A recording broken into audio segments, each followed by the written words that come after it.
விஞ்ஞானம், இலக்கியம் என ஒரு சமுதாயத்துக்கு 3 நிலைகள் இருக்கும். ஒரு சிந்தனையாளரின் வருகையால இந்த 3ல ஏதோ ஒண்ணு ஏற்றம் பெறும். ஆதிசங்கரர் வந்தபோது தத்துவம் உயர்ந்துச்சு. ஆல்பர்ட் ஐன்ஸ்டைன் வந்தபோது விஞ்ஞானம் உயர்ந்துச்சு. பாரதியார் வந்தபோது தமிழ் இலக்கியம் உயர்ந்தது. ஆனா அதிசயம் என்னன்னா வேதாத்திரி மகரிஷியின் வருகையால இந்த 3மே உயர்வடைஞ்சது. எனவே அவரை மூவரின் கூட்டா பார்க்கணும். வேதாத்திரியத்துல ஆதிசங்கரர் இருக்கிறாரு, ஐன்ஸ்டீனும் இருக்கிறாரு, பாரதியாரும் இருக்காரு. இதுதான் மகரிஷியோட சிறப்பு. அவர் அருளிய வேதாத்திரியத்துல தத்துவத்தை பார்க்கலாம், விஞ்ஞானத்தையும் பார்க்கலாம். 2000 கவி தமிழ் இலக்கியத்துக்கு கொடுத்திருக்கிறாங்க. ஆகவே அவரை ஒரு இலக்கியவாதியாவும் பார்க்கலாம். மேலும் 100 ஆண்டுகளுக்கு முன்பு அமெரிக்காவுல சுவாமி விவேகானந்தர் கூறிய இந்த வரிகள்: இந்த மனித குலம் அறிவின் முழுமையை நோக்கிய பயணத்துல சென்று கொண்டிருக்கு. இந்த பயணத்தை ஊக்கப்படுத்த ஆங்காங்கே மகான்கள் வந்தார்கள், வருகிறார்கள், வருவார்கள் என்றார். பகவத்கீதையும் இதைத்தான் சற்று வித்தியாசமா சொல்லுது. எப்போதெல்லாம் தர்மங்கள் குறைகிறதோ, அதர்மங்கள் மிஞ்சுகிறதோ, அப்பொழுதெல்லாம் தர்மத்தை நிலைநிறுத்துவதற்கு நான் யுகம் யுகமாக வந்து கொண்டே இருப்பேன் என. விவேகானந்தரோட ஞான வாக்காக இருந்தாலும் சரி, பகவத்கீதை சொல்ற பக்தி மார்க்கமா இருந்தாலும் சரி, மகான்கள் வந்து கொண்டே இருப்பார்கள் என்பது சத்தியம். வேத காலத்திலிருந்து முனிவர்கள், ரிஷிகள், ஆதிசங்கரர், புத்தர், ராமானுஜர், விவேகானந்தர், ஏசுபிரான், முகமது நபிகள், வள்ளல் பெருமான் என்ற வரிசையில சமீப காலத்துல நம்மோட அருகில் வாழ்ந்த மகான் தான் வேதாத்ரி மகரிஷி. ஆகவே மகரிஷிய அந்த மகான்களின் வரிசையில பார்க்கணும். பார்த்த கையோடு அவர்கள் வாழ்ந்த காலத்தை நாம் சிந்திக்கணும். ஏன்னா காலங்கள் மாறிக்கிட்டே இருக்கு, நமது அறிவு நிலையும் உயர்ந்துகிட்டே இருக்கு. அறிவின் முழுமையை நோக்கிய பயணத்துலதான் நாம இருக்கிறோம். உதாரணமா நம்ம வீட்டுல 80 அல்லது 90 வயதான தாத்தா, அவருடைய மகன், மகனுக்கு மகனான பேரன், எல்லோரும் ஒரு வீட்டுல இருக்காங்க. அந்த 80 வயது தாத்தாவுக்கு செல்போன்னா என்னன்னு தெரியாது. ஆனா 15 வயசு பையன் அந்த செல்போன்ல கேம் விளையாடுவான், அதை தட்டுவான், இதை தட்டுவான். ஆக 80 வருஷத்திலேயே அறிவு பயணத்துல வித்தியாசத்தை பார்க்க முடியுது. ஆதிசங்கரர் காலத்துல இருந்து இப்போ மகரிஷி வந்திருக்காருன்னா அறிவு அடைஞ்ச வளர்ச்சியோட தாக்கத்தை மகரிஷியிடம் இருக்கத்தானே செய்யும். ஆகவே மகரிஷிய புரிஞ்சுக்கிட்டா அவருக்கு முன்னாடி வாழ்ந்த மகான்களையும் புரிஞ்சுக்கலாம். எங்கோ எப்போதோ புறப்பட்ட அறிவின் பயணம் தொடர்ந்து ஓங்கி இப்போ இறுதியா மகரிஷிய வந்து அடைஞ்சிருக்கு. நாம செய்த பாக்கியம் மகான் வேதாத்திரி மகரிஷியோட நமக்கு அருகில வாழ்ந்திருக்காரு. நாமும் வேதாத்திரிய ஞானத்தை முழுமையா பெற்றிருக்கிறோம் என கூறி ஒரு மகானின் பார்வையில ஔவையார் தந்த விநாயகர் அகவல தத்துவ கருத்துக்களை ஆராய நம்ம அழைக்கிறாங்க அழகரையா. வாங்க தொடர்ந்து அவரோட பயணிக்கலாம். தமிழ்நாட்டுல விநாயகர்னு சொல்றோம், ஆனா வடக்கே கணபதினு சொல்றாங்க. விநாயகர் யாருன்னு தெரிஞ்சுக்க வேணும்னா நாம இந்த பிரபஞ்சத்துல இருக்கிற எல்லாத்தையும் பஞ்சபூதங்களின் கூட்டா பார்க்கணும். பஞ்சபூதங்கள் என்பது நிலம், நீர், நெருப்பு, காற்று மற்றும் விண்ணு. விண் முதல் பௌதிகம், கண்ணுக்கு தெரியாத சிறு சிறு துகளா இருக்கும். அது கொஞ்சம் சேர்ந்தா வரக்கூடியது காற்று. அந்த சேர்க்கை கொஞ்சம் அடர்த்தியான நெருப்பு. அது இன்னும் கொஞ்சம் அடர்த்தியான வரக்கூடியதுதான் நீர். நீர் குளிர்ச்சி அடைஞ்சா வரக்கூடியது கெட்டி பொருளான நிலம். ஆக பஞ்சபூதங்களின் கூட்டு தான் இந்த பிரபஞ்சம்.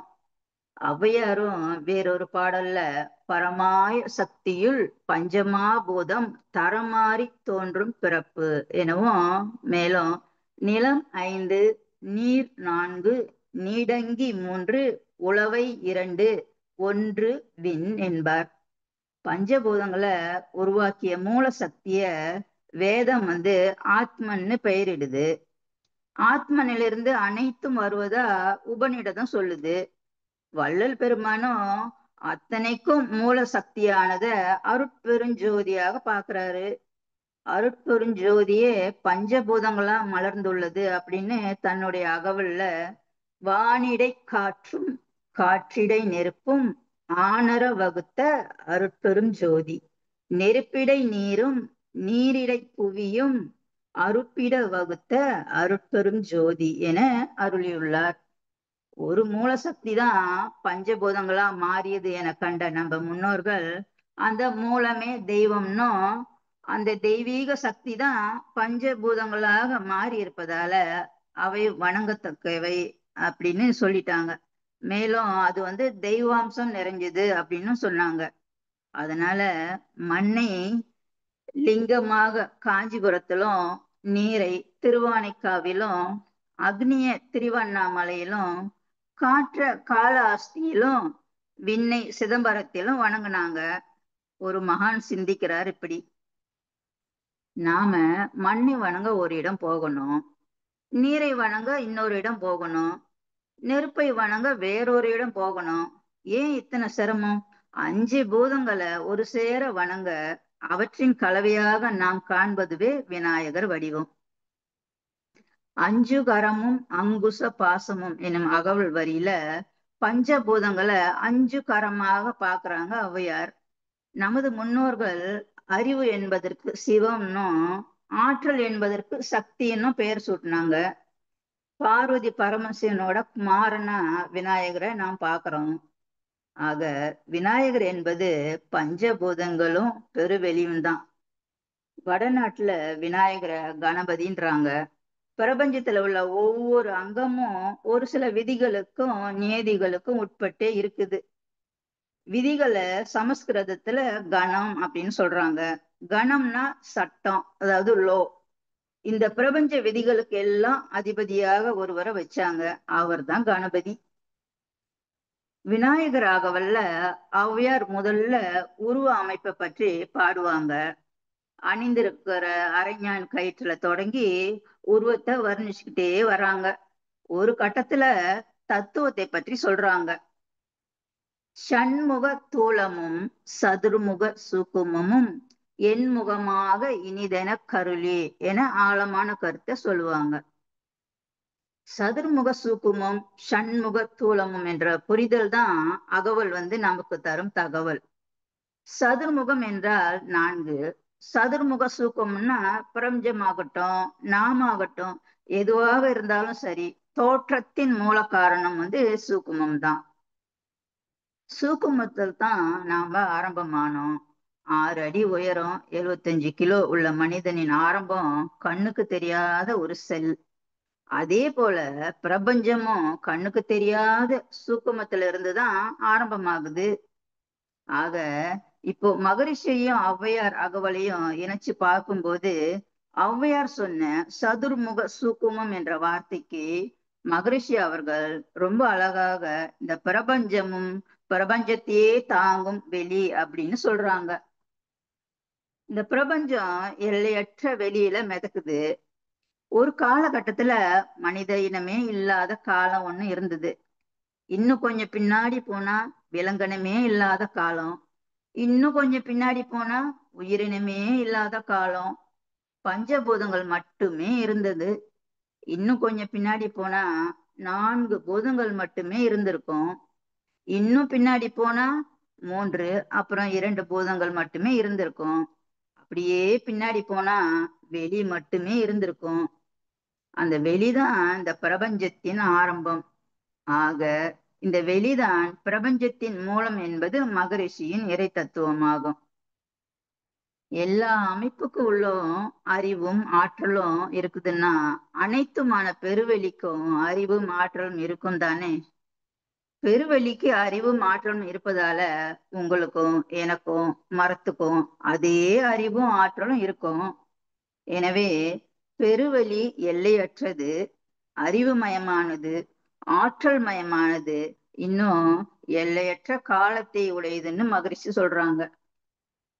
பிரபஞ்சத்திற்கு மூலமாக இருக்கிற சூக்குமமான பெருவெளியே தெய்வம். அதற்கு 4 குணங்கள் இருக்கு. அதுவே சதுர்முகம். நமது மூலத்தினை சதுர்முகம் என உணர்த்திய ஔவையார் அடுத்து சண்முக தூலம்னு சொல்றாங்க.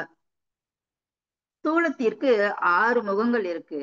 அவை நிலம், அதற்கென ஒரு குணம்; நீர், அதற்கென ஒரு குணம்; நெருப்பு, அதற்கென ஒரு குணம்; காற்று, அதற்கென ஒரு குணம்; விண், அதற்கென ஒரு குணம். இதையே 5 தன் மாத்திரைகள் என்கிறோம் வேதாத்திரத்துல. பஞ்சபூதங்களின் கூட்டு நம்ம உடம்பு. உடம்ப இயக்குவது மனம். மனம் அலையாக தூலத்துல வரும்போது ஷண்முகம், அதாவது 6 நிலைகள் என்பார் மகரிஷி. ஷண்முக தூலமும் சதுர்முக சூக்குமமும் என் முகமாக இனிதென கருளி என்று சொன்ன ஔவையார் அடுத்து மூலாதாரத்தில் மூண்டெழும் கனலை காலால் எழுப்பும் கருத்தறிவித்தேன்னு இந்த வரிகள் மூலம் ஒரு ஜீவனுக்கு உள்ளாக ஆற்றல் எப்படி செயல்படுது அப்படின்றத விளக்குறாங்க. முதல்ல நம் உடம்புல எது மூலாதாரம்னு விளக்காம புரிஞ்சுக்கணும். நம் உடம்புல ரத்த ஓட்டம், வெப்ப ஓட்டம், காற்றோட்டம் மற்றும் விண்ணோட்டம் நடைபெறுது. ரத்த ஓட்டத்தின் மையம் இருதயம். அடுத்து வெப்ப ஓட்டத்தின் மையம் எதுன்னு தெரியும்னா, நாம சாப்பிடுற சாப்பாட்டுல சக்தியை பிரிச்சு உடம்புல எல்லா பாகங்களுக்கும் அனுப்பும் வேலை அடி வயிற்று பகுதியில தான் நடக்குது.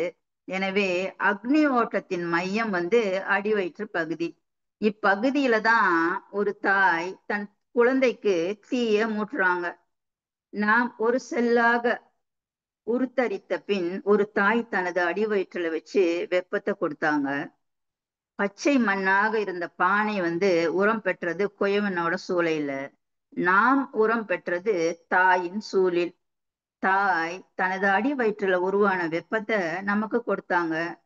இத பட்டினத்தாரும் தாயின் சடலத்திற்கு தீ மூட்டும் போது இப்படி பாடுவாரு: முன்னை இட்ட தீ முப்புறத்திலே, பின்னை இட்ட தீ தென் இலங்கையில், அன்னை இட்ட தீ அடி வயிற்றிலே என்று.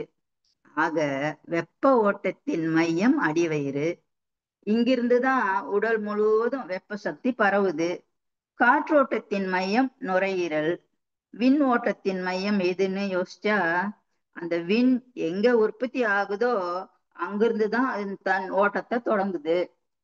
இதற்கான விடைய மகரிஷி மிக தெளிவா விளக்கி இருக்காங்க. நாம உண்ணும் உணவு 7 தாதுக்களா மாறி அதுல இருந்து மூளையில் செல்லாக மாறி பின் மூளையிலிருந்து சுரக்கும் ஒரு திரவமே வித்து குழம்பு. சின்ன பிள்ளையா இருக்கும்போது அந்த வித்து குழம்பு உடல் வளர்ச்சிக்கு பயன்படுது. 12 வயதுக்கு மேல அந்த திரவம் மூளையில இருந்து முதுகந்தண்டின் கடைசி பகுதி இருக்கு, அங்க சற்று சற்று கீழே இறங்கி தேங்கிக்குது. அது தேங்கிய இடம்தான் மூலாதாரம் அப்படின்னு மகரிஷி சொல்றாங்க. மூலாதாரத்துல தேங்கிய உயிர் சக்திய, அதாவது குண்டலினி சக்திய உடம்புல இருக்கிற வெவ்வேறு சக்கரங்களின் ஊடே இயக்கி செல்வதே குண்டலினி யோகம். மூச்சு காற்றினால் உயிர் சக்திய மேலே கொண்டு வருவத காலால் எழுப்புதல் என கூறுறாங்க ஔவையார். மகரிஷியிடம் நாம் கற்ற குண்டலினி யோகத்தை ஔவையார் அன்னைக்கே தெளிவா பாடியிருக்காங்கன்னு புரிஞ்சுக்கலாம். சூக்குமமா எங்கும் நீக்கமர நிறைஞ்சிருக்கும் பெருவெளி அணுவிற்கு உள்ளேயும் அணுவிற்கு அப்பாலும் இருக்கிற உண்மைய அணுவிற்குள் அணுவாய் அப்பாலுக்கு அப்பாலாய் கணுமுற்றி நின்ற கரும்புலே காட்டி என்கிறார் ஔவையார். இந்த தெய்வீக வெளியின் தத்துவத்தை மேலும் தொடர்ந்து கூறும்போது, சத்தத்தின் உள்ளே சதாசிவம் காட்டி சித்தத்தின் உள்ளே சிவலிங்கம் காட்டி என்கிறார். பஞ்சபூதங்கள்ல சப்தம் காற்றுல மிதந்து வருது. அந்த காற்று பஞ்சபூதங்கள்ல ஒன்று.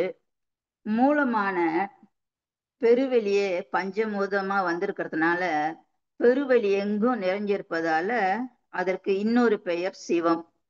சிவம்னா முழுமைன்னு ஒரு பொருள்படும். எனவே சப்தத்தின் மூலம் காற்று, காற்றின் மூலம் சதாசிவம். சித்தத்தின் உள்ளே சிவலிங்கம் காட்டினா சிவம் எழுச்சி பெற்ற நிலை சிவலிங்கம் அல்லது இந்த பிரபஞ்சம்னு சொல்லலாம். பிரபஞ்சத்துல வாழும் நாம் நமது அறிவால, அதாவது சித்தத்தில் நினைப்பதும் பார்ப்பதும் சிவலிங்கமே. அந்த சிவமே எழுச்சி பெற்று பரிணாம வளர்ச்சினால நீங்களாகவும் நானாகவும் ஜீவன்களாகவும் சித்தாகவும் இருக்கு என சொல்லி இறுதியா அஞ்சு கரத்தில் அரும்பொருள் தன்னை என தொடங்கி விரைகளுள் சரணே என அகவல் முடியுது. முடிவா வேதாத்திரிய பார்வையில விநாயகர் அகவல் நமக்கு தரும் செய்தி என்னன்னா, நீங்களும் நானும் பாம்பும் மரமும் ஒரே மூலத்தின் வெளிப்பாடுகள் தான். இந்த பெருவெளி தன் பயணத்தை ஆரம்பிச்சு முதலாவதா விண்ணாக, பிறகு காற்றா, பிறகு நெருப்பா, பிறகு நிலமாக, பிறகு பஞ்சபூதங்களாக கூட்டி கூட்டி உயிரினங்கள் வந்துச்சு. முதல்ல புழுவா, ஊடாய், பல்விருகமாகி வளர்ந்து வளர்ந்து விலங்கினமாகி பின் மனிதரா வந்தது. ஆதியாகிய பெருவெளி தெய்வமே ஒவ்வொன்றாக மாறி மாறி எனது தாத்தாவா, எனது பாட்டியா, அப்பாவா, அம்மாவா, இப்போ நானா வந்திருக்கிறேன்.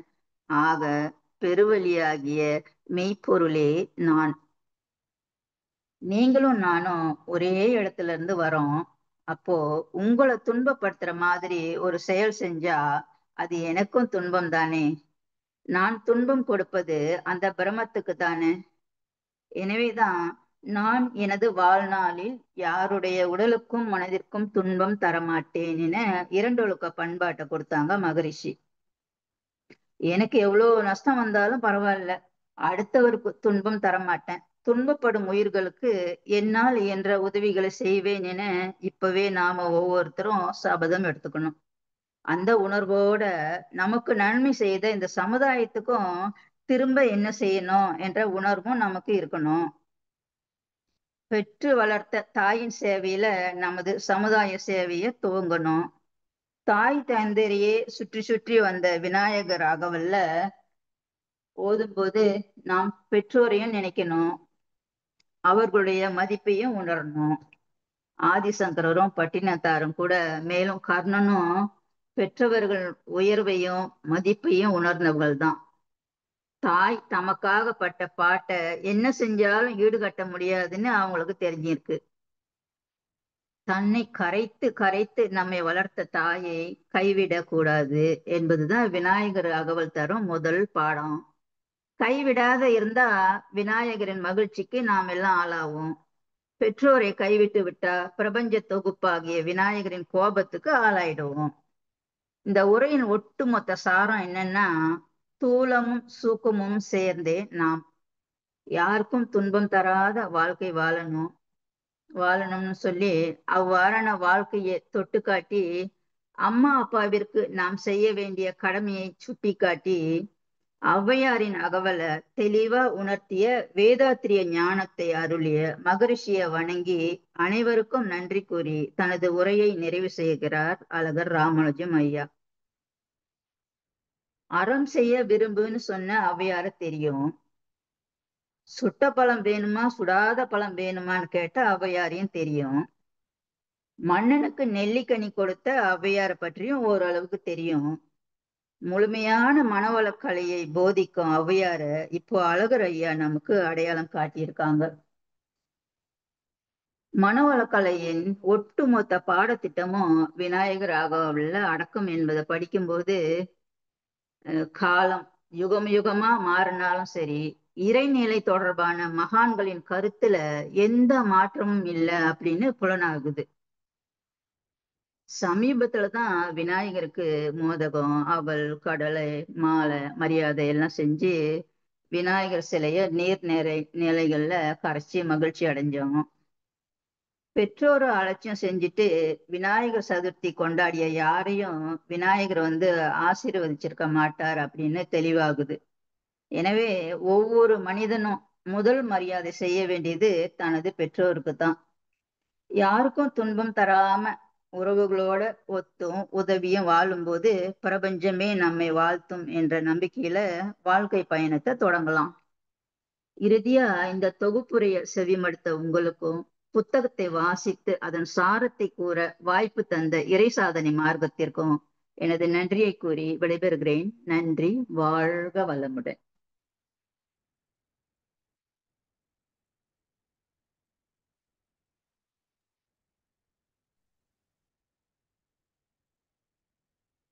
வாழ்க வளமுடன். மிக்க சிறப்புங்கம்மா. வாழ்க வையகம், வாழ்க வையகம், வாழ்க வளமுடன். குரு வாழ்க, குருவே துணை. ஆசான் அருட்தந்தை வேதாத்ரி மகரிஷி அவர்களே நம் அனைவரோடும் சுக்குமமாக நிறைந்திருந்து இன்றைய நிகழ்வுகள் அனைத்தையும் மிக சிறப்பாக நிகழ்த்தி கொடுப்பார்களாக. வாழ்க வளமுடன். வாழ்க வளமுடன். இன்று நாம் எடுத்துக்கொண்டிருக்கும் தலைப்பு ஐந்தும் ஐந்தும் ஒன்றான ரகசியம் அப்படின்ற தலைப்பு. இப்போ தலைப்புக்குள்ளே போகிறதுக்கு முன்னாடி நம்ம குருவின் அன்புக்காக குருவை நினைந்து ஒரு 2 நிமிடம் குருவை பற்றி ஒரு சின்ன சிந்தனை, ஒரு சிறிய சிந்தனை. அன்னை சாரதா தேவியிடம் அவங்களுடைய சீடர்கள் ஒரு கேள்வியை கேட்குறாங்க. இந்த உலகத்தில் யார் மிகப்பெரிய பாக்கியசாலி அப்படின்னு கேட்குறாங்க. அப்போ நாமளாக இருந்தால் என்ன சொல்வோம்? பொருளாதாரத்தில், வசதி வாய்ப்பில், அதிகாரத்தில், பதவியில், இதில் யார் உயர்வாக இருக்கிறாங்களோ அவங்கள தான் நாம் மிகப்பெரிய பாக்கியசாலி, புண்ணியவான்கள், பெரிய ஆள் அப்படின்லாம் சொல்லுவோம் இல்லையா? ஆனால் அன்னை என்ன சொல்கிறாங்க? யார் பாக்கியசாலி அப்படின்னா, யாருக்கெல்லாம் இந்த மானுட தேகம், அதாவது மனித உடல் வந்திருக்குதோ அவங்க எல்லாமே பாக்கியசாலி தான் அப்படின்னு சொல்கிறாங்க. அப்போ நான் அதுக்கு மேலே என்னோட சிந்தனை அதுக்கு மேலே கொஞ்சம் விரிஞ்சுது. அப்போ நாம மனித உடல் எடுத்திருக்கோம், மானுட தேகம் வந்தாச்சு, நாம பாக்கியசாலி தான். ஆனால் அதுக்கும் மேலே இந்த மனித வாழ்க்கையை நம்ம சிறப்பாக வாழணும்னா ஒரு குரு தொடர்பும் வேணும் இல்லையா? இப்போ மழை பெஞ்சி ஒரு சேரும் சகதியுமா வழுக்கல் நிறைந்த ஒரு பாதை இருக்குது. இப்போ அந்த பாதையில் நம்ம போகணும்னா அதுக்கு ஒரு ஊன்றுகோல் தேவையாக இருக்குது. அப்போ ஊன்றுகோல் உதவியோடு தான் நம்ம அந்த பாதையை நம்ம கடக்க முடியும். ஆனால் பிறவி பெருங்கடல் அப்படின்ற ஒரு மிகப்பெரிய அந்த வாழ்க்கை கடல்லேருந்து நாம் நீந்தி வரணும் அப்படின்னா அதுக்கு குருவோட உதவி நமக்கு தேவையாக இருக்குது. அந்த வகையில் நமக்கு குருவும் கிடைச்சிருக்காங்க. அப்போ நாம் இன்னும் மிகப்பெரிய பாக்கியசாலி தான். அப்போ அதுக்கும் மேலே சிந்தனை விரியும் போது குரு கிடைச்சிருக்காங்க. அது எப்பேற்பட்ட குரு? உண்மையை உணர்ந்த, இறைவனை உணர்ந்த ஒரு எளிமையான உண்மையான குரு கிடைச்சிருக்காங்க இல்லையா? அந்த வகையில் நாம் எல்லோருமே பாக்கியசாலிகள் அப்படின்ற ஒரு நினைவோடு நம்ம தலைப்புக்குள்ளே செல்லலாம். இப்போ ஐந்தும் ஐந்தும் ஒன்றான ரகசியம். இப்போ இந்த அரை மணி நேரத்தில் சும்மா என்ன சொல்ல முடியுமோ எனக்கு தெரிஞ்ச அளவுக்கு நான் சொல்கிறேன். அப்போ இந்த தலைப்பு பற்றி உங்களுக்கும் தெரிஞ்சிருக்கும். அப்போ இது ரொம்ப தத்துவமாக நம்ம போகலை. இறைநிலையே தன்மாற்றத்தில் பஞ்சபூதங்களாகி உயிரினங்களாகி மனிதன் வரை வந்தது இல்லையா? இப்போ அந்த 5 பௌதீக பிரிவுகள் ஒன்று சேர்ந்து 5 அறிவாக வந்தது. அப்போ 5 உணர்வு 5 அறிவாக 5 உணர்வாக வந்த, அதாவது ஒன்று சேர்ந்த அந்த 5 உணர்வாக 5 அறிவாக வந்தது இல்லையா? அப்போ அந்த 5 உணர்வு என்பது முதல்ல ஒரு உணர்வு தொடு உணர்வு என்ற உணர்வு வந்தது. அப்போ அது அழுத்தம் என்ற அந்த தாவரத்துக்கு அழுத்தம் என்ற ஒரு உணர்வு வந்தது. இப்போ அந்த 5 உணர்வுக்கு ஒரு பாடலை மகரிஷி அழகா சொல்றாங்க. உருவம், சுவை, மனம், ஒளி இவ்வைந்தை உணர்ந்து கொள்ளுதல் உணர்வு எனப்படும். அப்ப உணர்வு என்பது என்ன? 5 புலன்களின் மூலமாக நம்ம தோல், நாக்கு, மூக்கு, கண், காது, இந்த புலன்களால பெற்ற அந்த உணர்வையே 5 உணர்வு அப்படின்னு சொல்றோம். இப்ப அருவமாய் சக்தியாய் அனைத்துக்கும் மூலமாய் அறிவாய் உள்ள ஒன்றை அகத்துணர்தல் மெய்யுணர்வாம் அப்படின்னு, அந்த மெய்யுணர்வுனா என்ன அதையும் சொல்றாங்க. சரி, பிரபஞ்சத்துல உள்ள தோற்ற பொருட்களை நாம பார்க்கணும், கேட்கணும், ரசிக்கணும், எல்லாமே பண்ணணும் அப்படின்னா இந்த 5 வகையான உணர்வுகள் நமக்கு தேவையா இருக்கு இல்லையா? இப்போ இந்த 5ம் நம்மிடம் மட்டும்தான், அதாவது மனிதர்களிடம் மட்டும்தான் இருக்குதா அப்படின்னா இல்லை. விலங்குகளுக்கும் இந்த 5 உணர்வு இருக்கு. இப்போ புலன்களை கொண்டு இன்பமாக வாழவே தான் இந்த புலன்களை இறைநிலை நமக்கு கொடுத்தது இல்லையா? ஆனா நாம புலன்களோட மதிப்பு தெரியாம, உடலோட மதிப்பு தெரியாம எப்படி அழைத்து கொண்டிருக்கிறோம்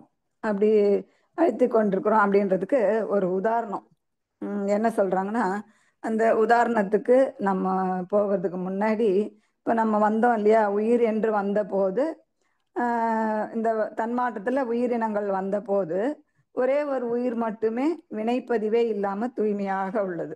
அப்போ அது எந்த உயிர்? அப்போ சேட் பண்ணலாமே, எல்லாருக்குமே தெரிஞ்சிருக்கோம். சும்மா ஒரு இதுக்காக, ஒரே ஒரு உயிர் மட்டும் வினைப்பதிவே, அதாவது தீய பதிவே இல்லாம இருக்கு. அது எந்த உயிர்?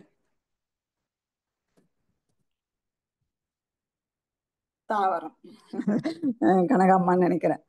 தாவரம் கரெக்ட். அப்ப தாவரங்களுக்கு துன்பப்பதிவுகளே கிடையாது. அப்போ துன்பப்பதிவுகளே இல்லாத ஒரே ஒரு உயிரினம் தான். அதுக்கு தான் மகிழ்ச்சி அவங்க தாவரங்களை சைவ உணவாக நம்ம உணவாக கொள்ளணும். அப்போ அது உணவாக கொள்ளும் போது அது பதிவு இல்லாதது, மேல் நோக்கி வளரக்கூடியது, ஆன்மீகத்திற்கு நமக்கு மிகச்சிறந்தது அப்படின்னு சொல்லுவாங்க. இப்போ இந்த கர்மயோக நெறியில கூட பார்த்தீங்கன்னா 2 கோட்பாடுகள் கர்மயோக நெறிகளுக்கு: விளைவறிந்த விழிப்பு நிலை, நன்றி உணர்வு. அப்போ அந்த நன்றி உணர்வுல முக்கியமா தாவரங்களுக்கு நன்றி சொல்லணும் அப்படின்னு சொல்லுவாங்க. நம்ம முன்னோர்கள் கூட பார்த்தீங்கன்னா அந்த உணவை சாப்பிடும்போது அதை வணங்கி தொட்டு அப்படிதான் அவங்க சாப்பிடுவாங்க. சரி, இப்போ இந்த புலன்களுக்கு நம்ம வரலாம். திருமூலர் ஒரு பாடல்ல கள்ள புலனைந்தும் அப்படின்னு சொல்றாங்க. அப்ப கள்ள புலன் என்று ஏன் சொல்றாங்கன்னா, இந்த புலன்கள் நமக்கு துன்பத்தை, அழிவை தரக்கூடியதா இருக்கின்றது இல்லையா? அப்ப புலன்கள் துன்பத்தை தருகிறதா, நாம புலன்களை எப்படி பயன்படுத்த வேண்டும் என்ற அறிவை பெற்றிருந்தாலும் புலன்களா துன்பத்தை தருது. அப்ப நாம இந்த புலன்களை எப்படியெல்லாம் பயன்படுத்த வேண்டும் அப்படின்ற விளக்கம், அறிவு நமக்கு கிடைச்சாச்சு. அப்ப கிடைச்சாலும் அலட்சியம் காரணமாக என்ன பண்றோம்? மறுபடியும் மறுபடியும் நாம புலன்கள் மூலமாக துன்பத்தை அனுபவித்து கொண்டுதான் இருக்கிறோம். ஆனா விளக்கம் பெறாதவங்க அறியாமையால மீண்டும் மீண்டும் துன்பத்தை அனுபவித்து கொண்டிருக்கிறாங்க. அப்ப எப்படி இந்த புலன்கள் அழிவை தருகின்றது அப்படின்றது, இது எல்லாமே உங்களுக்கு நமக்கு தெரியும். பஞ்சேந்திரிய தவம் பண்றோம், புலன் மயக்கம், பொருள் மயக்கம், இதெல்லாம் தாண்டி இப்ப இந்த புலன்கள் நமக்கு அழிவை எப்படி தருகிறது அப்படின்றதுக்கு ஒரு உதாரணங்கள் என்ன சொல்றாங்க அப்படின்னா, இப்ப அதுக்கு உதாரணமா விட்டில் பூச்சின்னு எடுத்துக்கோங்களேன். விட்டில் பூச்சி எடுத்துக்கிட்டா அது வெளிச்சத்தை பார்த்தாவே மயங்கி அதன் கிட்ட வரும். அந்த வெளிச்சத்தை பார்த்தா அதுக்கு ஒரு மயக்கம், அதன் அருகில வந்து அங்கேயே அந்த வெளிச்சத்திலே இருந்து அங்கே இறந்துரும். அப்ப கண்ணால அழிவதுன்னு பாத்தீங்கன்னா விட்டில் பூச்சி. அடுத்து பாத்தீங்கன்னா அந்த பூவின் வாசனை, அந்த வாசனை அந்த மயக்கத்துல அதுக்கு ரொம்ப பிடிக்கும் வண்டுக்கு. அப்ப அது என்ன செய்யுது? பூவை தேடி அதற்குள்ளாகவே அந்த வாசனையிலேயே மூழ்கி மூழ்கி இறந்து போகுது இந்த வண்டு. அப்ப வாசனையில மயங்கி அதுல இறந்து போகுது. அடுத்து பாத்தீங்கன்னா இந்த இந்த மீனுக்கு தூண்டில் போட்டு அந்த தூண்டில்ல புழுவை மாட்டி மீன் பிடிப்பாங்க. அப்ப அந்த புழுவை சாப்பிட ஆசையோட அந்த தூண்டில்ல புழுவை சாப்பிடணுன்ற ஆசையோட வேக வேகமா என்ன பண்ணுது? தூண்டில்ல அது மாட்டிக்குது. மாட்டி அங்க இறந்து போகுது மீன். அதுக்கப்புறம் இந்த அசுனம்னு ஒரு பறவை இருந்ததா சொல்றாங்க. அது இப்ப இருக்கா என்னன்னு தெரியல. யாழ் அப்படின்ற இசையை இசைக்க செஞ்சா அது அருகில வருமா. அந்த இசையை கேட்ட உடனே அதுக்கு ஒரு மயக்கம் வந்துடும்.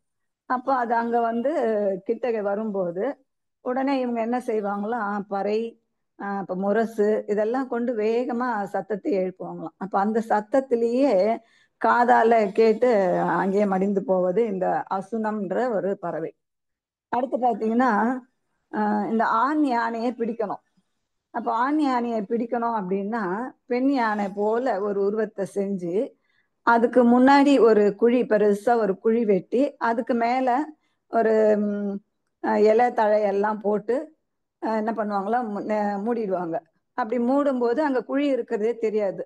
இந்த யானை பெண் யானைய பார்க்கறதுக்கு ஆசையோட அங்க வரும்போது அந்த குழியில விழுந்து இறந்து போகும். அப்போ உடலால் அழிவது யானை. இப்போ இந்த ஐம்புலன்கள்ல கண்ணால அழிவை தேடிக்கொள்வது விட்டில் பூச்சி, மூக்கால் அழிவது வண்டு, வாயினால சுவைக்காக அழிவது மீன், அந்த ஒலிக்காக அந்த அசுனம் என்ற பறவை, உடம்பால அழியிறது இந்த யானை.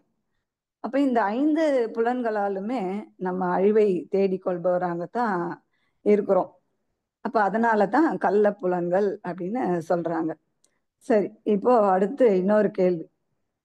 உலகத்திலேயே பயங்கரமா ஒரு ஆயுதம் கண்டுபிடிச்சிருக்காங்களாம். அது என்ன ஆயுதம்னு யாராவது சொல்ல முடியுங்களா? உலகத்திலேயே மிகப்பெரிய பயங்கரமா ஒரு ஆயுதம் கண்டுபிடிச்சிருக்காங்கன்னு சொல்லியிருக்காங்க. அது என்ன ஆயுதம்? யாராவது சாட் பண்ணுங்க பார்க்கலாம். இந்த உலகத்திலேயே ரொம்ப பெரிய ஆயுதம். அணு ஆயுதம். அடுத்து நாக்கு. குட். யாரோ ஒருத்தர் போட்டிருக்காங்க, நாக்குன்னு போட்டிருக்காங்க. கரெக்ட். இப்போ அந்த பழைய சினிமா படம் ஒண்ணுத்துல பாத்தீங்கன்னா, எம்ஜிஆர் அவங்களும் என்.எஸ். கிருஷ்ணன் அவர்களும் பழைய சினிமா படத்துல அந்த பாடல் ஒண்ணுல பாடுவாங்க. அப்ப எது எது எதுன்னு வரிசையா கேள்வி கேட்டுட்டே வருவாங்க. அப்படி கேட்டுட்டே வரும்போது உலகத்திலேயே பயங்கரமான ஆயுதம் எது அப்படின்னு எம்ஜிஆர் கேள்வி கேட்பாரு. அதுக்கு என்.எஸ். கிருஷ்ணன் அவங்க சொல்லுவாங்க கத்தி அப்படின்னுவாங்க. இவர் இல்லைன்னுவாரு. கோடாலி இல்ல, ஈட்டி இல்ல, அப்ப கடப்பாரை இல்ல, அதுவும் இல்லையா, அப்ப திராவகமா அப்படின்னு கேட்பாரு. ஐயோ அது ஆயுதம் இல்லையே அப்படின்னு. அப்ப நீயே சொல்லுப்பா அப்படின்னு சொல்லிடுவாரு. அப்ப எம்ஜிஆர் சொல்லுவாரு, நிலை கெட்டு போன நயவஞ்சகரின் நாக்குத்தான் அது அப்படின்னு. அப்ப நிலை கெட்டு போன நயவஞ்சகரோட நாக்கு தான். அப்ப நாக்கு, அதாவது இப்ப மனிதன் கெடுவதற்கு 5 புலன்களே தேவையில்லை. இந்த ஒண்ணே ஒண்ணு நாக்கு மட்டுமே போதும் அப்படின்றதுக்காக அத சொல்றாங்க. அப்ப இதுக்கு உதாரணம் பாருங்க. அந்த நாக்கு சும்மா இருக்குதா அப்படின்னு பாருங்க. அதுக்கு ஒரு கதை. இப்போ ஒரு பாட்டி வந்து அந்த காலத்தெல்லாம் இந்த இளந்தப்பழம் அந்த மாதிரி எல்லாம் வச்சு வித்துட்டு இருப்பாங்க இல்லையா, சின்ன கூடையில வச்சு. அந்த மாதிரி ஒரு பாட்டி அம்மா வந்து ஒரு கூடையில பழம் வச்சு வித்துட்டு இருக்கிறாங்க. அந்த பக்கமா இந்த கதை உங்களுக்கு கூட தெரிஞ்சிருக்கலாம்.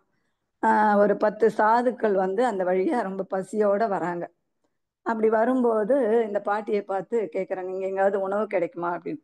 இப்போ அந்த காலத்திலலாம் அன்னச்சத்திரம் வீட்லயே சாப்பாடு போடுவாங்க, தண்ணி மோர் இதெல்லாம் வச்சிருப்பாங்க. அப்போ அவங்க வந்த ஊர் வந்து ஆஹ், அரு ராஜா வசிக்கிற இடம், அது அரண்மனை இருக்கிற இடம். அப்போ அந்த பாட்டி சொல்றாங்க, அதோ அங்க தூரத்துல மரம்லாம் நிறைய இருக்கு பாருங்க, அங்க ஒரு அரண்மனை தெரியுது. அங்க போனீங்கன்னா உங்களுக்கு சாப்பாடு வயிறார போடுவாங்க. சொல்லிட்டு அந்த பாட்டி ஒரு வார்த்தையை சொல்றாங்க. அப்போ போங்க, சாப்பாடு போடுவாங்க, நல்லா சாப்பிட்டுட்டு திரும்பி வருவீங்களான்னு யோசிச்சு பார்த்துக்கோங்க அப்படின்னு சொல்றாங்க. சரி இவங்க என்னடா அதுன்னு போறாங்க. போயிட்டு அங்க போனா சாப்பாடு அங்க நடந்துட்டு இருக்குது. சாப்பாடு போடுறாங்க. இவங்க 10 சாதுக்களும் வந்து சாப்பிட்டுட்டு என்ன விஷயம் அப்படின்னு அந்த ஆஹ், காவல்காரங்களாம் இருக்காங்க இல்லையா, அவங்க கிட்ட கேட்கும்போது, இல்லை கொஞ்ச நாளா வந்து ராஜா வந்து சாப்பாடு போறது ஒரு ஆயிரக்கணக்கான பேர் சாப்பிடுவாங்க அங்க ஒவ்வொரு நாளும் நிறுத்தி வச்சிருந்தாரு. ஏன்னா அதுல விஷம் வந்து சாப்பாட்டுல விழுந்துடுச்சு. அப்ப எப்படி விழுந்துடுச்சு அப்படின்னா, ஒரு கருடன் வந்து வானத்துல பறந்து போகுது. அது உணவுக்காக ஒரு நல்ல பாம்பை காலில் வந்து பிடிச்சிட்டு போகுது. அப்படி பிடிச்சிட்டு போகும்போது அந்த நல்ல பாம்போட உடல்ல இருந்து அந்த ரத்தம் அந்த சாப்பாட்டுல வந்து விழுந்து அது விஷமா மாறி அந்த சாப்பாட்டை சாப்பிட்ட எல்லாருமே செத்து போயிட்டாங்க. அப்போ கொஞ்ச நாள் நிறுத்தி வச்சிருந்தாங்க ராஜா. இப்போ வந்து மறுபடியும் அதை ஆரம்பிச்சிருக்காங்க அப்படின்னு சொல்றாரு.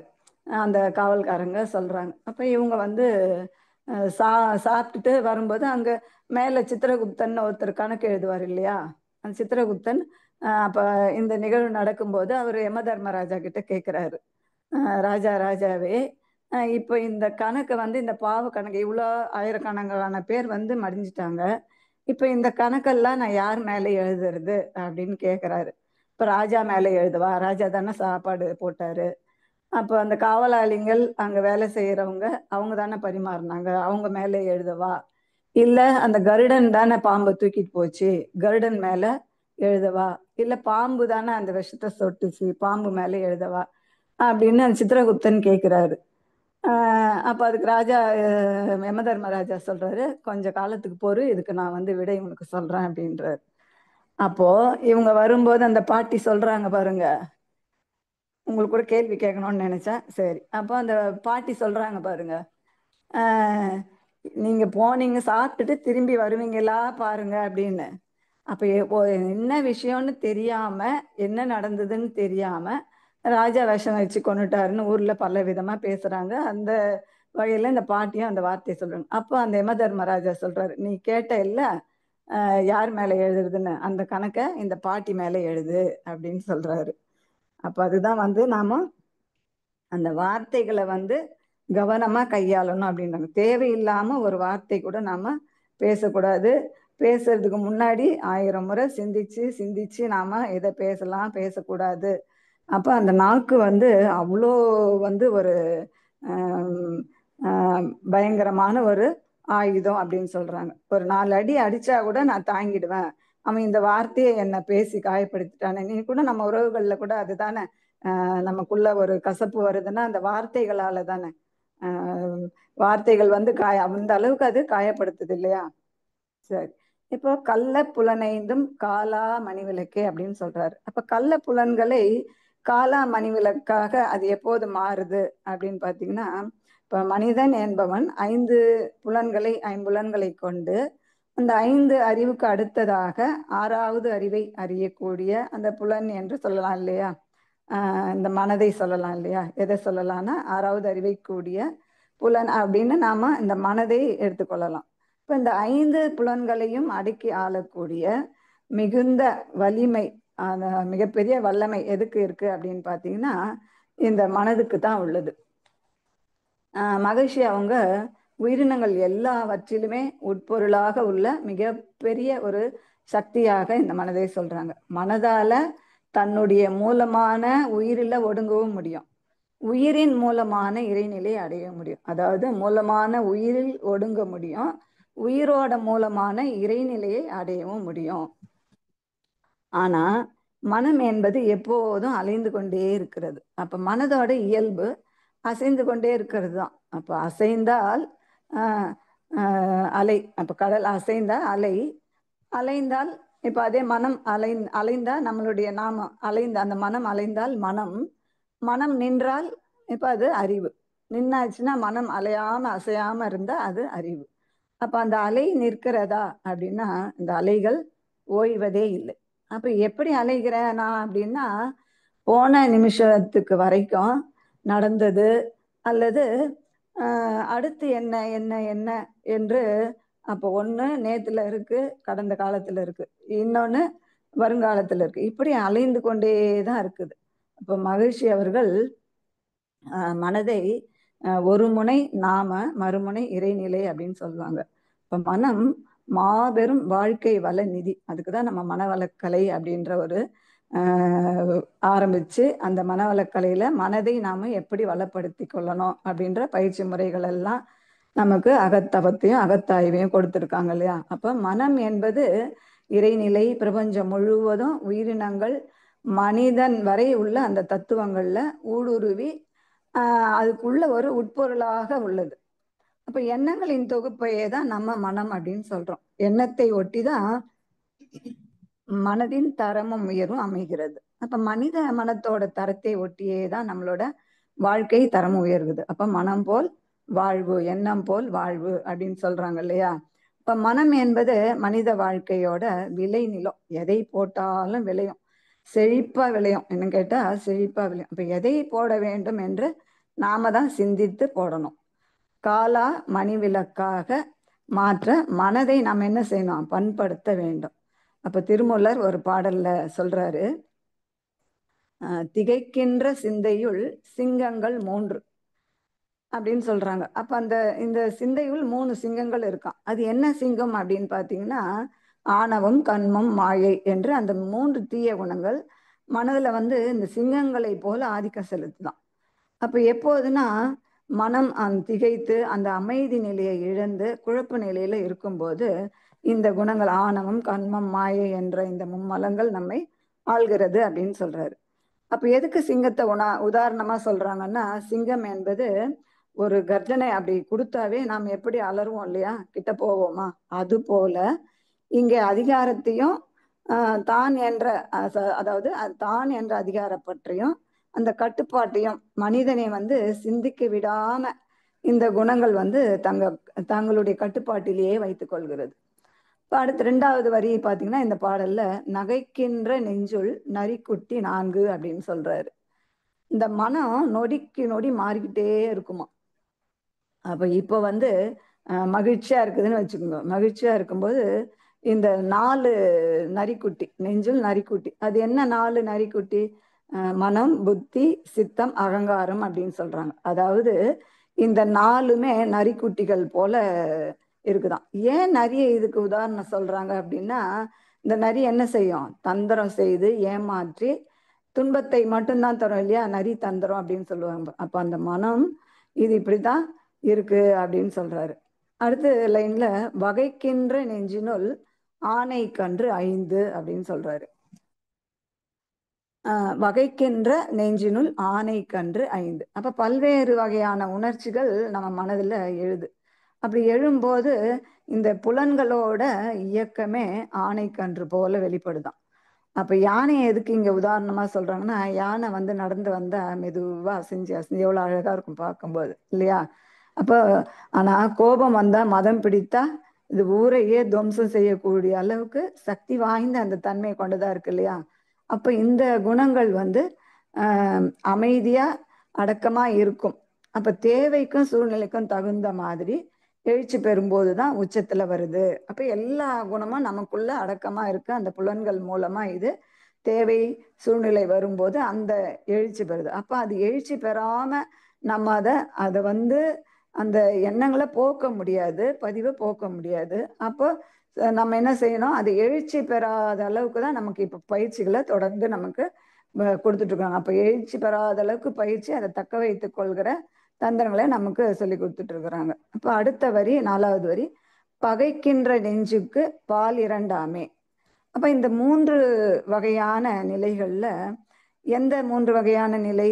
அந்த சிங்கங்கள் 3 சொன்னோம் இல்லையா? சிங்கங்கள் 3, நரிக்குட்டி 4, ஆனைக்குட்டி 5 இல்லையா? இந்த நிலைகள்ல மனம் குழம்பி குழம்பி பக்குவம் அடையாத போது இந்த மனம் என்ன ஆகுதுன்னு பார்த்தீங்கன்னா, ஏமாற்றத்துக்கும் துயரத்துக்கும் ஆளாகுது. அப்ப நம்முடைய ஜீவனை என்னெல்லாம் பிடிச்சிருக்குது பார்த்தீங்களா? இங்க நம்முடைய சிந்தை அல்லவா திகைத்து நிக்குது. இதுல இருந்து நம்ம தப்புவதற்கு ஒரே வழி, சித்தத்தை சிவன் பால் வையுங்கள் அப்படின்னு சொல்றாரு திருமூலர். அப்ப மகிழ்ச்சி அவங்க மனதை உயிர் மீது வைத்து உடலுக்குள் உள்ள உயிரை, உயிருக்குள் உள்ள மெய்ப்பொருளை அறிவாய் காட்டி.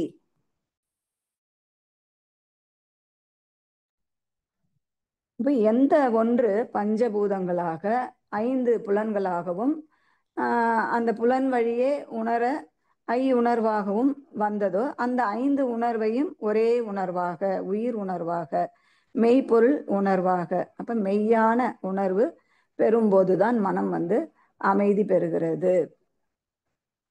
அப்ப நல்லது எது, தீயது எது என்ற அந்த தெளிவு ஏற்படுது நமக்கு. அப்ப தெளிவு வந்த பிறகுதான் இந்த புலன்கள் நாம சொல்கின்றபடி கேட்கும். அப்ப மனம் வந்து உயிர்ல வச்சு அமைதி நிலைக்கு அங்க வரணும். 5 புலன்களும் ஒரே புலனாக, ஒரே உணர்வாக, உயிர் உணர்வாக, மெய் உணர்வாக அது மாறணும். அப்ப அந்த அமைதி பெறும், மனம் அமைதி பெறும். அப்ப நல்லது எது, தீயது எது, கெட்டது எதுன்னு நம்மளுக்கு அந்த தெளிவு வரணும். அப்ப தெளிவு வரும்போதுதான் புலன்கள் எல்லாம் என்ன செய்யும்? நாம சொல்றபடி பசு 5ம் பாலாய் சொரியும்னு ஒரு பாடல்ல சொல்லுவாங்க இல்லையா?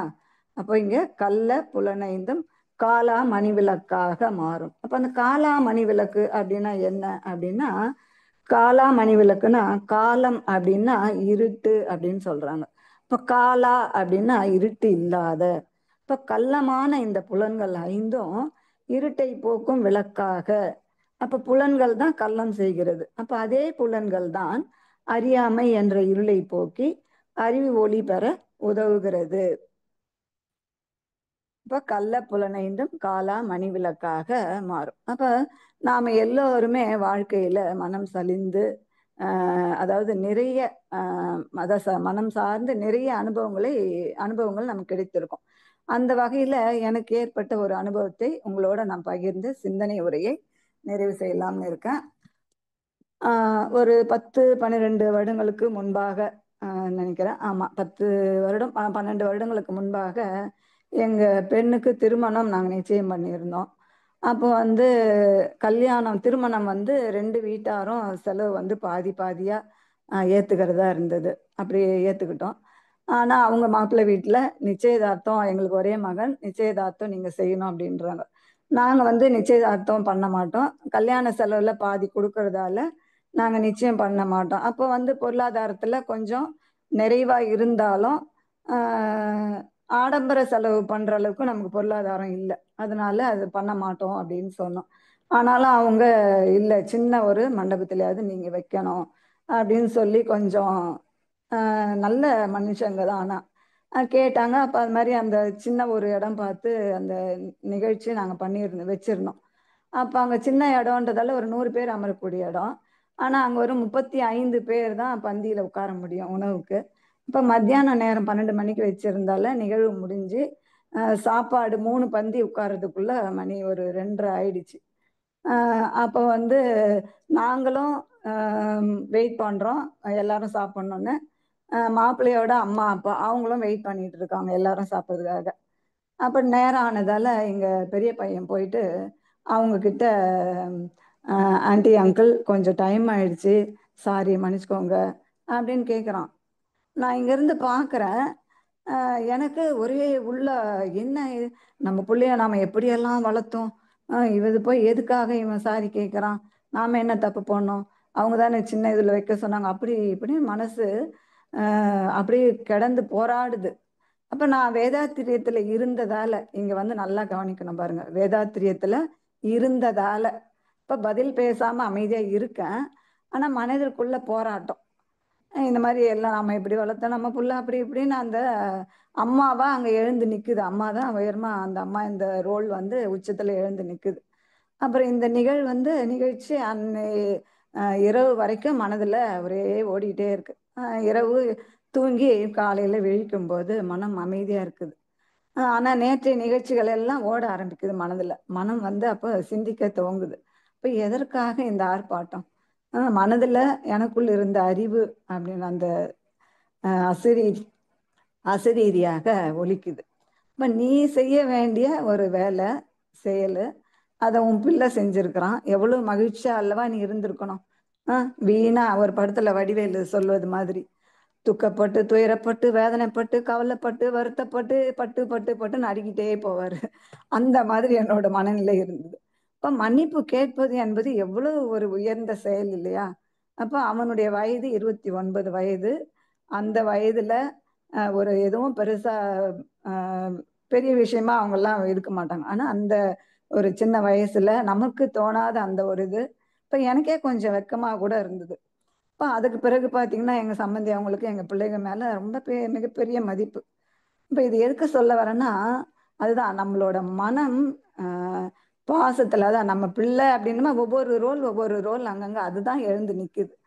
அப்போ அந்த தத்துவம் கொஞ்சம் நமக்குள்ள வேறுன்றதுனால அப்போ சிந்திக்க ஆரம்பிச்சதால அது கொஞ்சம் அந்த இடத்துலையும் நமக்கு எந்த ஒரு அவங்கக்கிட்டேயும் ஒரு நமக்கு சண்டையெல்லாம் வரல. அப்போ அதுக்கு பிறகு அவங்களுக்கு ரொம்ப எங்க மேல மிகப்பெரிய மதிப்பு. இன்னைக்கு வரைக்கும் அவங்க கூட பிறந்த அண்ணா மாதிரி எல்லாமே எங்களுக்கு எடுத்து செஞ்சுட்டு நல்ல ஒரு உறவாக இருக்கிறாங்க. சரி, இப்போ சிந்தனை ஆற்றல் மிக்க அந்த மனிதன் சிந்தித்து ஐயுணர்வின் வழியாக நாம் பெற்ற ஆன்மாவின் பழிச்சுமைகளை மெய்யுணர்வு பெற்று எளிதாக கழித்து விடலாம் அப்படின்னு குருமகான் சொல்லி கொடுத்தாங்க இல்லையா?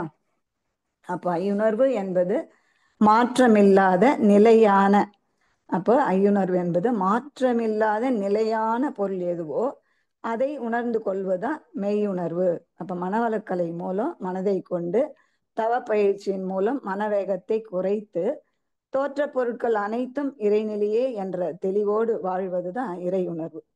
மெய்யுணர்வு என்ற பெரும் பதத்தை அடைந்தேன். அந்த பாடலை நம்ம நினைவு கொள்ளலாம்.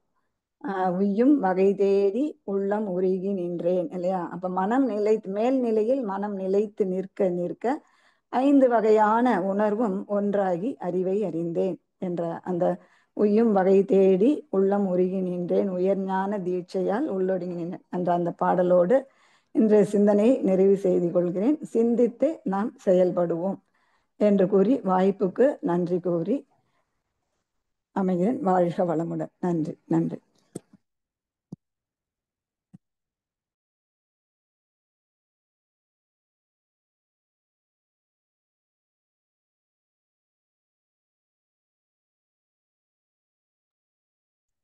மாலதி அம்மா, வாழ்க வளமுடன். வாழ்க வளமுடன். இன்று 2 ஆசிரியர்களின் இறையாசிரியர்களின் மிகவும் சிறப்பான சிந்தனை உரை நம்மளுடைய காதுகளுக்கு இன்னைக்கு விருந்தாக அமைந்துள்ளது. அட் த சேம் டைம் நமக்கு வந்து அது ஒரு நம்முடைய சிந்தனையையும் நன்றாக இருவருமே வந்து தூண்டி விட்டுருக்குறாங்க. ரொம்ப சிறப்பா இருந்தது இருவருடைய சிந்தனை உரையும். செல்வலட்சுமி அம்மா அவர்கள் வந்து விநாயகர் அகவல் அத விநாயகர் அகவல் ஒரு வேதாத்திரிய பார்வை என்ற கருத்துல ரொம்ப அழகா அந்த புத்தகத்துல இருந்த கருத்துக்களை மிகவும் சுருக்கி ஒரு 20 நிமிஷத்துல எவ்வளவு கொடுக்க முடியுமோ மேக்சிமம் அம்மா கொடுத்திருந்தாங்க. சோ இப்ப வேதாத்திரி மகரிஷி வந்து விஞ்ஞானம், மெய்ஞானம், தமிழ் இலக்கியம் அது மூன்றையும் அதுல எப்படி இணைச்சிருக்காங்கிறத அம்மா ரொம்ப சிறப்பா சொன்னாங்க. அங்கே உதாரணங்கள், அதே மாதிரி மகான்கள் வந்து கொண்டே இருப்பார்கள்னு புராணங்கள்லயும் சொல்லியிருக்கு, பகவத்கீதையில சொல்லியிருக்கு. அதே மாதிரி மகான்கள் வந்து அந்தந்த காலத்திற்கு ஏற்ப மகான்கள் வந்து அந்தந்த காலத்துல வாழ்கிற மக்களை சீர்படுத்துறதுக்கு தங்களுடைய சிந்தனைகளை கொடுத்து கொண்டே இருக்கிறார்கள். அதே மாதிரி விநாயகர் அகவல்னா என்னன்னா பேசுதல். விநாயக பெருமான் பேசுற மாதிரி இருக்கிறது தான் இந்த விநாயகர் அகவல். விநாயக பெருமானோட பெருமைகளையும் அருளையும் போற்றி அவரோட ஞானத்தை அடைவதற்காக அந்த ஆன்மீக வழியையும் இந்த பாடல்கள் நமக்கு வந்து விளக்குகிறதுங்கிறத அம்மா வந்து விரிவா சொன்னாங்க. இந்த விநாயகர் அப்படின்னா பஞ்சபூதங்களை குறிக்கும்.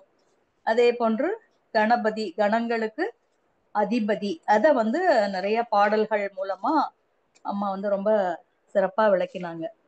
அந்த பரமாய சக்தியுள் பஞ்சமாபூதம் தரம் மாறி தோன்றும் பிறப்பு அப்படிங்கிறதுலயே எல்லா கருத்துக்களும் அடங்கி இருக்கு. இந்த பிரபஞ்ச சக்தி அல்லது பரம்பொருள், இந்த பஞ்சபூதங்கள் தான், நிலம், நீர், நெருப்புங்கிற பஞ்சபூதங்கள் தான் அதைத்தான் குறிக்கும். இந்த 5 பூதங்களும் அவற்றோட இயல்பு நிலையிலிருந்து மாறுபட்டு ஒன்றோடு ஒன்று இணையும் போதுதான் அந்த உயிர் வந்து தோன்றுகிறது. அந்த உயிர், இந்த உலகத்துல இருக்கிற எல்லாமே இந்த 5 பூதங்களோட கலவையால வந்ததுதான். அவை ஒன்றோடு ஒன்று மாறி இணையும் போது உயிர் உண்டாகிறது அப்படின்னு ஔவையார் சொல்லியிருக்காங்க. அந்த உயிரின் வழி வருவதே உடல், அந்த உடல் தருவதே இந்த வாழ்க்கை. அப்போ நாமே இறைவன். அந்த மாதிரி இருக்கும்போது நம்ம வந்து யாருக்கும் துன்பம் கொடுக்க கூடாது, 2 ஒழுக்க பண்பாட்டை கடைபிடிக்கணும் அப்படிங்கிறதையும் அம்மா வந்து ரொம்ப அழகா சொன்னாங்க. அதே மாதிரி இந்த உடல்ல இந்த ஓட்டங்கள் எப்படி இருக்குங்கிறதையும் சிறப்பா ஐயா விளக்கி இருக்கிறத அம்மா சிறப்பா சொன்னாங்க. அதே போல இறுதியா அவங்க என்ன சொல்லி முடிச்சாங்கன்னா, நம்ம பெற்றோர்களை பாதுகாக்கிறது நம்ம எல்லாருடைய கடமை. அவங்கவுங்க பெற்றோரை பாதுகாப்பது அவர்களுடைய கடமை. அதுல இருந்து நம்ம தவறிட்டு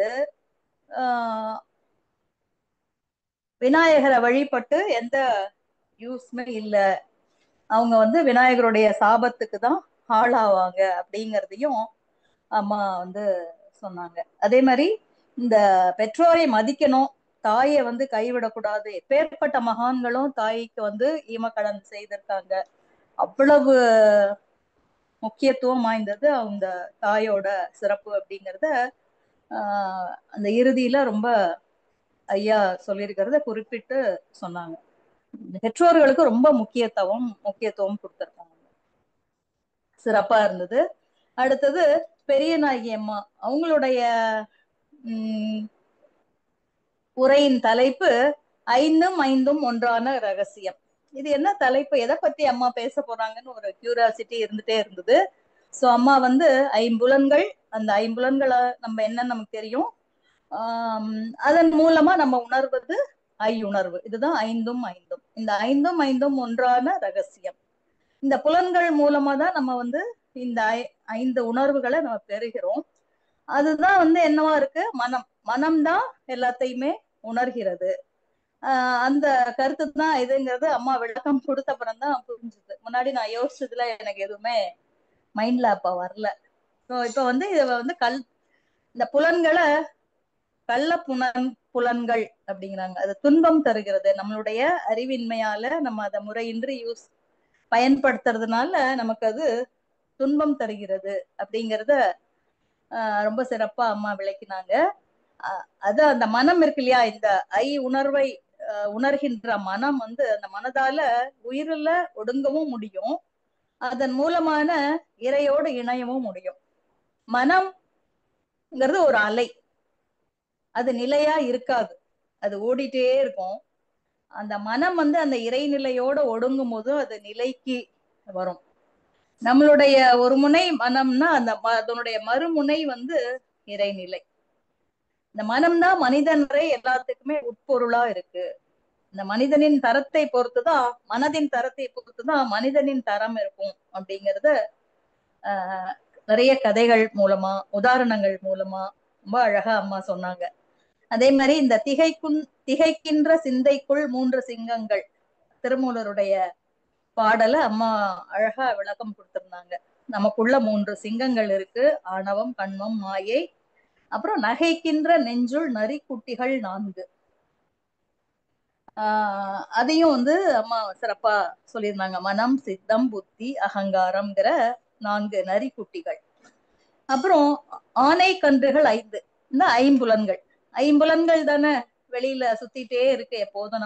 நமக்குள்ள அகத்துக்குள்ள இருக்கிறத உணர விடாம இந்த ஐம்புலன்கள் வெளியிலேயே சுத்திட்டு இருக்கு.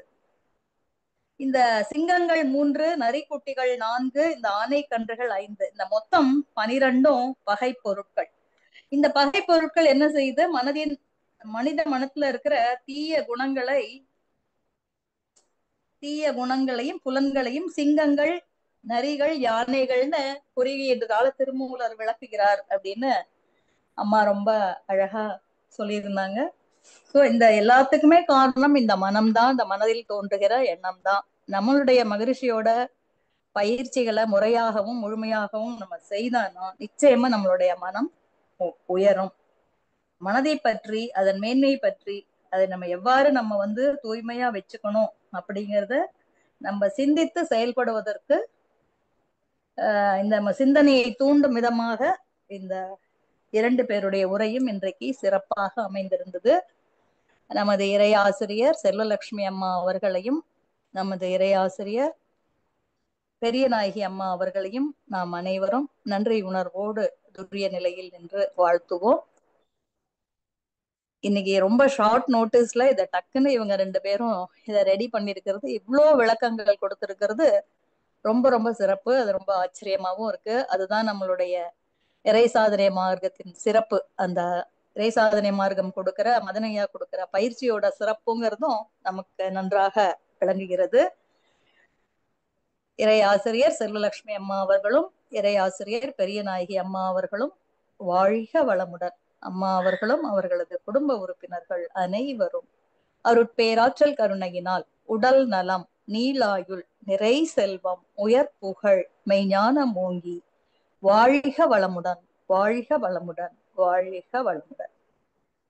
இன்னைக்கு நம்ம கேட்டதெல்லாம், செவி வழியா கேட்டதெல்லாம் அப்படியே விட்டுடாம நம்மளுடைய சிந்தனைக்கு எடுத்துக்கொண்டு நம்ம மனம் எவ்வளவு தூரம் தூய்மையா இருக்கு, எந்த அளவுல இருக்கு, அதை நம்ம இன்னும் எப்படி நம்ம உயர்த்திக்கலாம் அப்படிங்கிற அதை நம்மளுடைய அகத்தாய்வுக்கு அதை உட்படுத்தி நாமும் உயர்வு பெறுவோம் என்று கூறி இருவரையும் வாழ்த்தி நன்றி கூறி விடைபெறுகிறேன். நன்றி. வாழ்க வளம்.